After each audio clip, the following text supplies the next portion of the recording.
From Hollywood, it's time now for Edmund O'Brien as... Johnny Dollar. Inspector Trabert returning your call, sir. Oh, yes, Inspector. Thanks very much. I wonder when I could talk with you about the Hannibal Murphy death. Why, it's your pleasure, sir. Do I understand you've come all the way from the States? Yes. The news broke yesterday, and his insurance company thought I'd better. The reports weren't quite clear on whether or not it was accidental. Then you haven't heard. Only that he somehow fell off a cliff. Oh, then I hope you'll pardon my being a bit nonplussed at your timely arrival. Mr. Murphy's death was definitely not accidental. Examination this morning revealed a bullet wound in his head.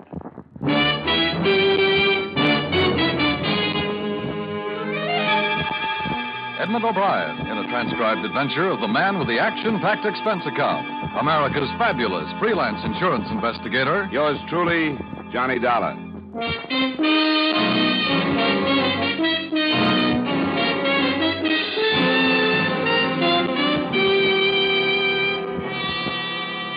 Expense account submitted by Special Investigator Johnny Dollar to Home Office, Plymouth Insurance Company, Hartford, Connecticut. The following is an accounting of expenditures during my investigation of the Hannibal Murphy matter. Expense account item 1, $264.80, airfare and incidentals between Hartford and Kingston, island of Jamaica. After checking into the Myrtle Bank Hotel and reporting by phone to the British Constabulary, I went over late that morning and met the officer in charge. Well, Mr. Dollar, it's a pleasure to have you. Thank you, Inspector Trabert. Although news of the death of one of your countrymen is hardly the kind of invitation I should like to send you. If it hadn't been Mr. Murphy, I probably would have been invited to a murder someplace else. It's a popular pastime. What do you know about the Murphys, Inspector? I understand he's survived by a widow. Yeah, there's a brother also, Paul Murphy, and a stepdaughter, Felice. Oh, I didn't know about them. You mean they're all here in Kingston? Yes, the brother has lived here for the past 2 years, has a cottage just outside town. The deceased and his family were visiting him. They'd been here for 2 months. Anyone else? 2 servants, an old cook and a young man who has rather general duties. Do you have any kind of a theory, Inspector? Since the fact of the murder was proved only this morning, no. Except that it was murder, the position of the wound in the head rules out suicide. Any suspicions, then? No, none that I wish to voice at the moment. Perhaps you'd like to visit the scene of the crime, or rather the point from which the body fell into the sea. Thanks, Inspector, I would.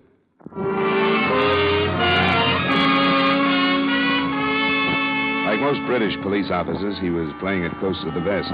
But on the way, he did let me know that he considered the Murphys, including the surviving brother, to be people who had been spoiled by too much money, were completely selfish, and quite possibly could be hated by a number of people.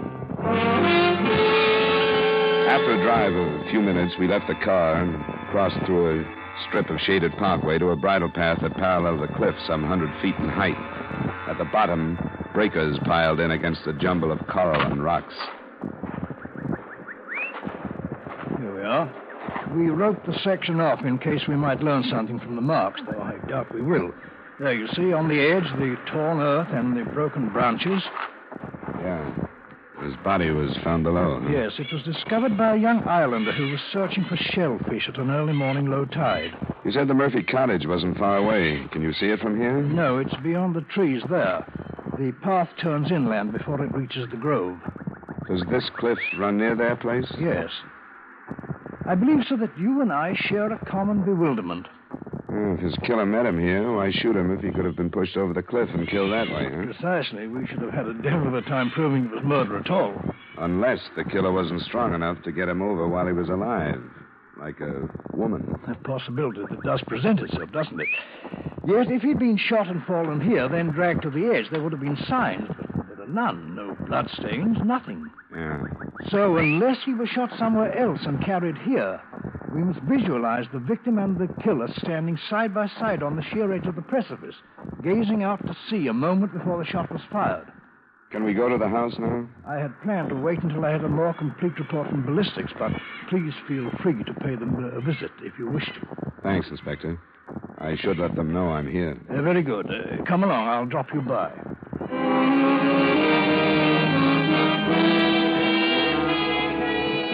The theory that Murphy was shot someplace else had holes in it, too. If the idea was to dispose of the body, why dump it so close to his home? The mail servant answered my knock, told me Mrs. Murphy was resting, and left me on the veranda while he went to find out if she'd see me. A few seconds after he'd gone, I met another member of the household, the daughter. A plain girl with short hair, gangling figure, and troubled eyes. What's the matter? Wouldn't he let you in?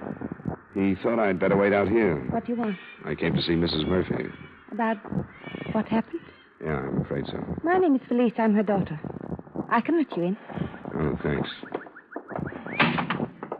You're an American, aren't you? That's right. My name is Dollar. You've come here because of what happened to my stepfather. Why did you? I was sent by his insurance company in the States. Oh, I'd forgotten about that. I suppose he left a lot. He always did everything so handsomely. It wasn't an accident, you know. He was murdered. Somebody shot him. Yes, I know that. I suppose that there'll be all sorts of trouble now. Police will come and ask all kinds of questions. Well, things like this are never pleasant. Are you worried about answering questions? Of course not. Why should I be? It's just the way you mentioned it. Well, I'm not. I'll tell them everything I know and everything I thought about him. I'm not ashamed. Felice. I had a right to hate him. Felice, stop it. Stop talking that way. It's true and you know it. Every awful thing that ever happened to me is his fault. He was filthy rotten. Stop it. Go to your room. All right, I'll go. But you won't be able to send me away when the police come. I'll tell them. Get out of here. Yes, Mother. Oh, I'm terribly sorry. She really doesn't mean what she says. I'm terribly sorry. You don't have to be, Mrs. Murphy. But an outburst like that to a perfect stranger, I don't know what you must think. I think she's a pretty upset young woman. But she has no right to be. She's been an extremely difficult child. I don't know what else to say to you. I'm terribly ashamed for her. Now, would you come into the drawing room? Thank you.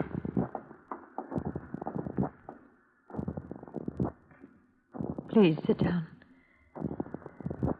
You are an insurance investigator, Mr. Dollar. Yes, and if you feel up to it, I'd like to get as clear a picture as I can of what happened the night your husband was killed. I imagine that I shall have to put up with it, shan't I? Sooner or later, yes. It probably would have been easier if your husband's brother were here to take part of the responsibility. Oh, he went to make arrangements for flying my husband home. I'm not sure when he'll be back, but I'll help all I can. All right. First, Mrs. Murphy, do you have any idea who could have killed your husband? Not the faintest idea, Mr. Dollar. You'd been here in Kingston for 2 months. Is that right? Yes? Could your husband have made any enemies during that time? Did he mention anything like that? No, he mentioned nothing. We've been about very little. We only met a few people, some of Paul's friends. But he couldn't have made any enemies. Who was here the other night? No one but Hannibal and Paul and Felice and I. And the servants, of course. Did your husband leave the house? Yes, of course he did. It's quite a strange question, Mr. Dollar, considering where he was found. I'm sorry. Why did he leave? Paul said he was going to take a walk. He was in the house when I went to my room. What time was that? A little past 10. Paul retired a short time later, and he remembered that Hannibal said he wasn't sleepy. Perhaps he would take a walk. And I take it your daughter had gone to bed, too. Yes. Do you mind if I talk to her now? Oh, I'd rather you didn't. Why? Do you suspect her? I didn't say that. Do you? Of course not. Mother would hardly suspect her own daughter. Why don't you want me to talk to her? Because she's a poor, unbalanced girl who's filled with warped hates and misunderstandings. She'll say dreadful things about Hannibal. And about me. Things that are absolutely not true. She'll have to be questioned, Mrs. Murphy. Of course, I realize that. There's nothing more I can say. I'll show you to her room. But Felice wasn't in her room. I found her waiting for me on the bridle trail along the cliff. She'd been crying. I heard you say you were an investigator, and I wanted to talk to you again. I knew I couldn't in the house, so I waited here. Oh, glad you did. I don't know what's the matter with me. I shouldn't have said what I did. I meant it when I said it. No, I don't. I don't think I know quite what you mean. I'm awfully mixed up. The doctor tried to explain it to me. When my real father died, my mother was all I had. And when he came along. I thought he was stealing her from me. I thought I didn't have anything anymore. How long ago was that? It's been 3 years. I was 14 when they were. But he did take her away. They chucked me into an old school and went off on a trip. I know he didn't do it just to hurt me. But at night it would seem to me that he did. I tried to get over it, but I never could. That's why I'm glad he's dead. It's not a very wise thing to say, Felice. I can't help it. Do you have anything else you wanted to tell me? No. I wanted to explain why I acted the way I did in the house. I don't suppose you understand. Part of it, I think I do. Quite a few children have to adjust themselves to step-parents these days. It's tough, and some do it better than others. I haven't done it well at all. Now I won't have to try anymore. I am sorry for the way I acted. I want to help you every way I can. How do you think you can help me? I'm not sure yet. But when I am, I'll let you know. All right, Felice. I'll be talking to you again.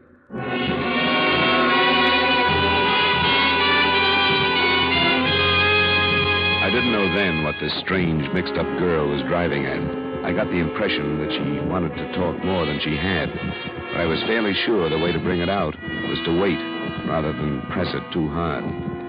I checked in with Inspector Traybert, and his reactions were about the same as mine. On the strength of them, he called Paul Murphy into his office that afternoon. The last time I saw him was when I went to bed. We'd had a drink together, and he said he wasn't sleepy and thought he might take a walk. Do you know how long after that he might have left the house? No, I'm sorry, I don't. I was dead tired. I went right to sleep. Was he in the habit of taking walks at night? Sometimes, yeah.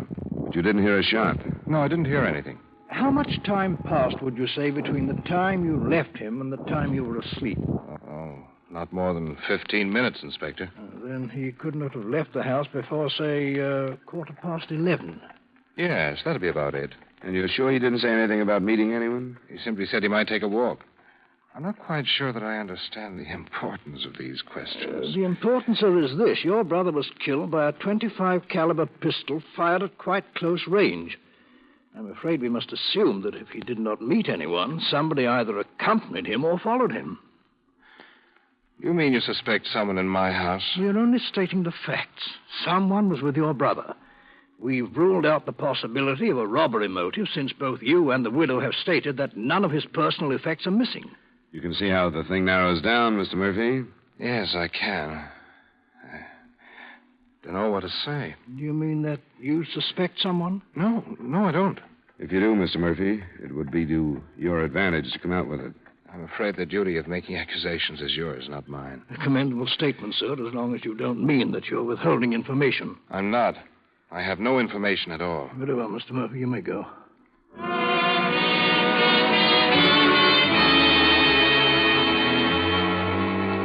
When Paul Murphy left, we both felt that he, too, was holding back, that it would be a long time before he offered any information. But we were only half right. He phoned the office a few minutes after he had reached home. Yes? Have you called in your own doctor? Dr. Drummond, yes, I know him. We'll send one immediately and come out ourselves. Yes, thank you very much, Mr. Murphy. Well, the stepdaughter attempted suicide. How serious? Mr. Murphy was quite beside himself, and it was hard to know. What did she do? Slashed her wrists, a method that is really successful. But the question is, why did she do it?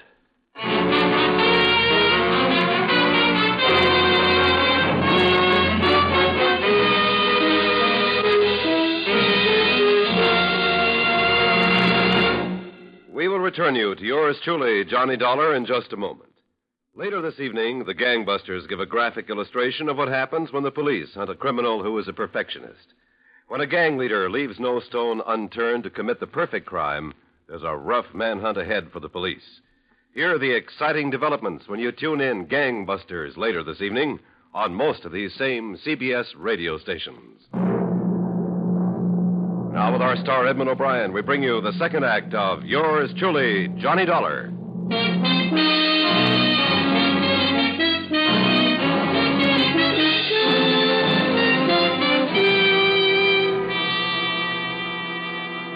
Inspector Traybert and I went right out to the Murphy residence, but were held back from Felice's room by both a private and an official physician. The latter was the last to leave her room. Well, Doctor, how is she? You can see her now. As you might expect, she's in a highly emotional state. Yes. Oh, this is Mr. Dollar, Dr. Gurley. How do you do, sir? Dr. Gurley, she going to be all right? Oh, yes, I think so. You didn't do a very good job of it. I think she needs a good psychiatrist. A very good one. She's evidently needed one for a long time.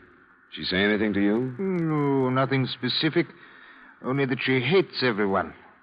Well, I wish you luck, gentlemen. I've got to run. Thank you, Gurley. Bye, Doctor. Good day.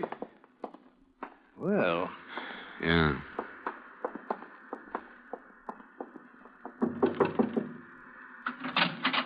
Miss Murphy, we've been told we could see you. Don't call me Miss Murphy. That's not my name, and it never has been. Hello, Felice. Hello, Mr. Dollar. Who's he? You remember me, Inspector Trabert. I spoke to you yesterday. I hardly remember yesterday. I hardly remember anything I don't want to. I want to forget. What do you want to forget? Everything. My whole life. It's been a waste. Nothing's been right. I hate her. Please, Miss... I don't care. I'm going to tell the truth. What is the truth? They killed him. My mother and Paul. I saw it all happening. You were a witness to the killing? I saw what was happening here. I saw what was happening in England last summer. First, I was glad. I thought he'd go away and I'd never see him again. Felice. Then we came here, and I knew it. If it weren't him, it would be somebody else. I knew it would never stop. Felice, hold it. Slow down. I'm afraid you'll have to be more specific, young lady. Do you mean that the marriage between your mother and stepfather was not a happy one? It started last summer in England. She was getting tired of him. I heard them fighting and calling one another names. They tried to hide it from me because they knew it would make me happy. But I heard them. She wanted to divorce him, and he wouldn't let her. What happened the other night, Felice? I knew what was happening here, too. I heard them arguing the other night after they sent me to my room. Then I heard Mother go to her room. Then they left the house. Your stepfather and Paul left the house? Did you see them leave? Yes. And then I heard the shot. What time did you hear it? Do you remember? Yes, I remember. It was 11:15. I remember because I was lying in bed, awake. And when I heard it, I sat up and I turned on my lamp.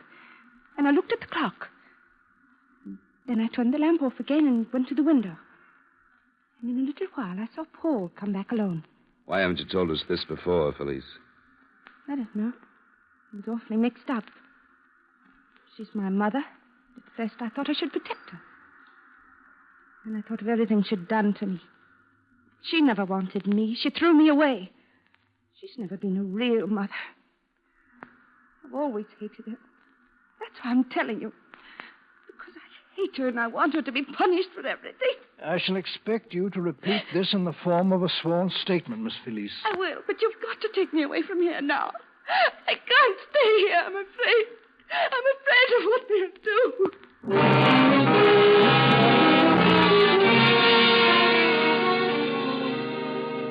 The girl was moved to the police hospital and later that day repeated her statement under oath. At about the time she was doing that, there was another development.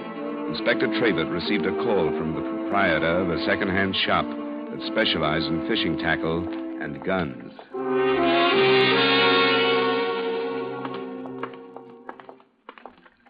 After you, sir. Good afternoon. Are you Mr. Innes? I am. Inspector Trabert. Oh, I thought you were police when you came in. This is Mr. Dollar, an American investigator. How'd you do, sir? I'm glad to meet you, Mr. Ennis. We want to thank you for phoning about the gun. Well, I thought it was my duty. I've been reading about the murder, and when this chap came in here to sell me a pistol what was the same caliber as the missing weapon, I said to myself, you up to the phone and tell the police. Could we see the pistol, please? I've got it right here behind the case. Here we are. Wait a moment. Have you handled it much? Handle it? Of course I've handled it. I had to look it over before I paid him for it. If this is the murder weapon, I'd like to protect any fingerprints that might remain. Let me pick it up. A Webley, Mr. Dollar. But it's been in England. Would you recognize the man who brought it in, Mr. Ennis? I think so. There's not much trade in guns here, you know. Fishing gear, mostly. I think this is the first gun I've bought in 6 months. Yes, I'd remember him. Would you describe him, Mr. Innes? I'll try. He was about my size, I'd say. A little heavier. He had what you'd call brown hair. He was tan. Is he English or American? He was English as I am. Oh, thank you, Mr. Innes. It's possible you may be called upon for identification. Happy to oblige, Inspector. But what about the money? I paid £4 for that pistol.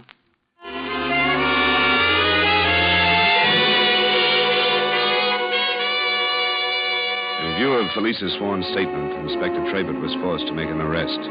So for the last time, we returned to the Murphy residence. And I shall have to remind you that anything you say may be held in evidence against you.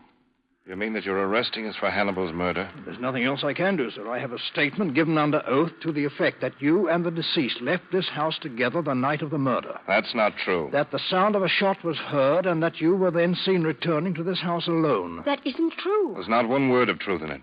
I didn't leave the house with him. Can you prove that, Mr. Murphy? Why, Alice, you know I didn't leave, don't you? Of course he didn't. Can you prove it, Mrs. Murphy? I understood you to say you were in your room, that you went to sleep immediately and heard nothing. My daughter made that statement, didn't she? Under oath and before witnesses. But she lied. I told you she would, Mr. Dollar. She'd do anything to hurt me. You've got to believe that. Alice, wait. What did she say was my reason for killing my own brother? Because of your love for his wife. Oh, she's insane. How can you believe these things? You're men of intelligence. We're men who are used to working with evidence. A sworn statement is admissible evidence unless it can be proved false. Neither one of you seem to be able to do that. Paul! I don't think we better say any more until we've legal counsel. No, I won't let her do this to me. We can't, Paul. I think he killed him. She hated him. She's the only one in the house that had reason to kill him. No good, Alice. What are you going to do with this, Inspector? I shall have to take you to jail. I'm sorry. Oh, you can't. Would you give us a few minutes to get ready? Of course. Come on, Alice. Go get your things. Everything will be all right. What do you think, Inspector? Well, to be quite honest, I'm not sure, but I know my duty as a policeman. The strength of that statement and their innocence or guilt are up to the courts to decide. Less formally, though, it's a pretty frightening thing to think of. If that girl, in her mental frame of mind, could suddenly decide that she was a witness, make a sworn statement, and bring all this down on two innocent people. Yes, I know, but the fact remains that they have absolutely nothing to say in their own defense. I've got to arrest them.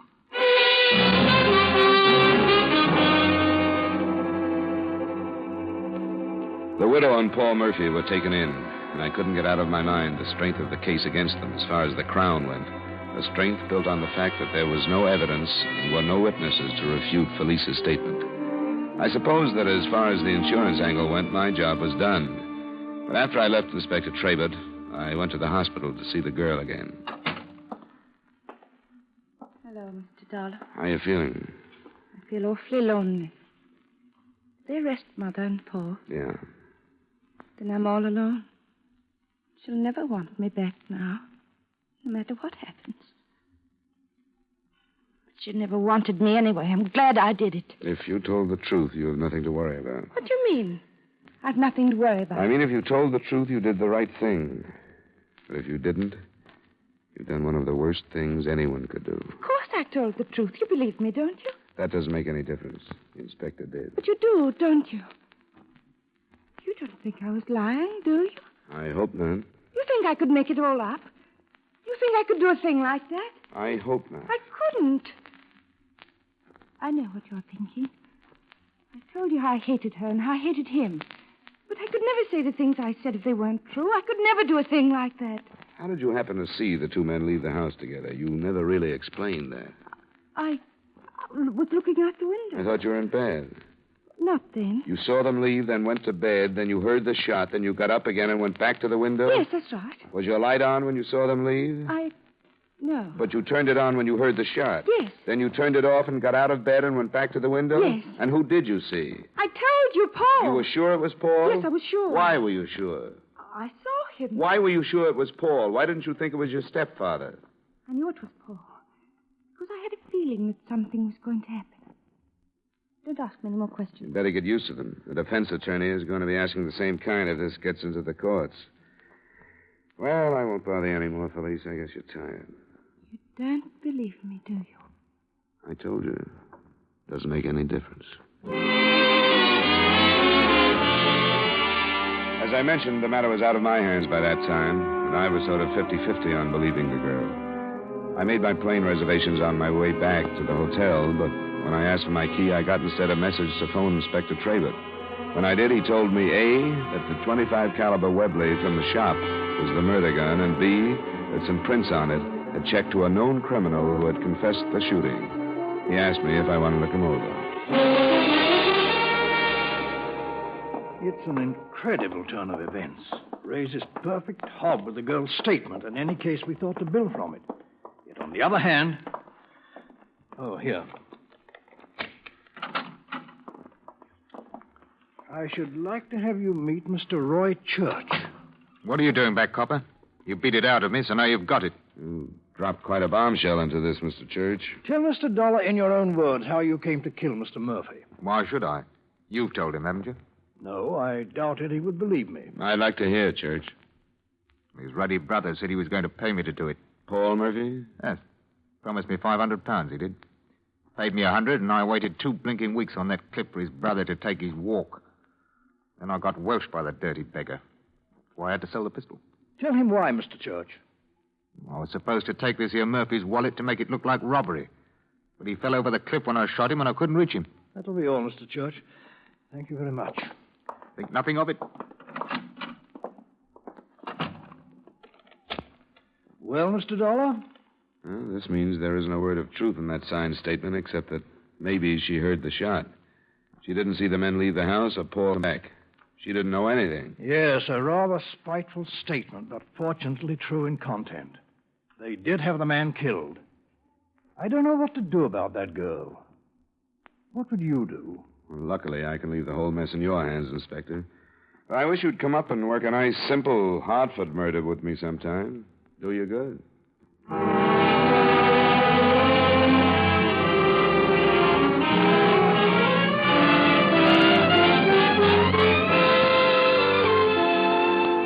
Expense account item 2, same as item 1, transportation back to Hartford. Item 3, miscellaneous expenses, $204.80. Expense account total, $734.40. Remarks?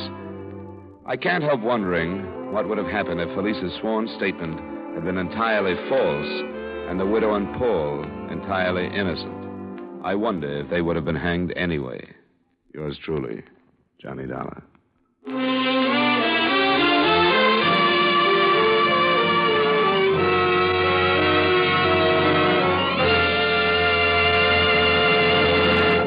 Yours truly, Johnny Dollar, stars Edmund O'Brien in the title role and is written by Gil Dowd with music by Wilbur Hatch. Edmund O'Brien can soon be seen starring in the Paramount Pictures Technicolor production, Silver City.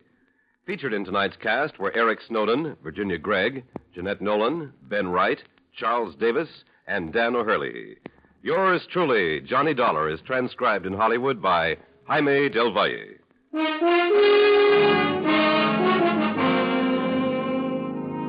This is Dan Cubberly inviting you to join us next week at this time when Edmund O'Brien returns as... Yours truly, Johnny Dollar.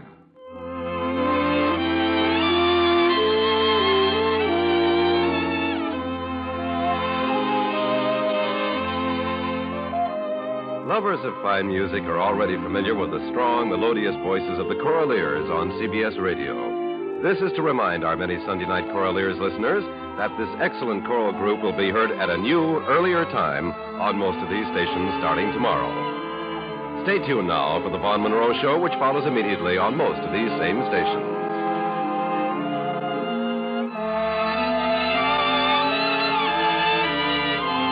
And remember, those lovable rascals Amos and Andy are here every Sunday on the CBS Radio Network.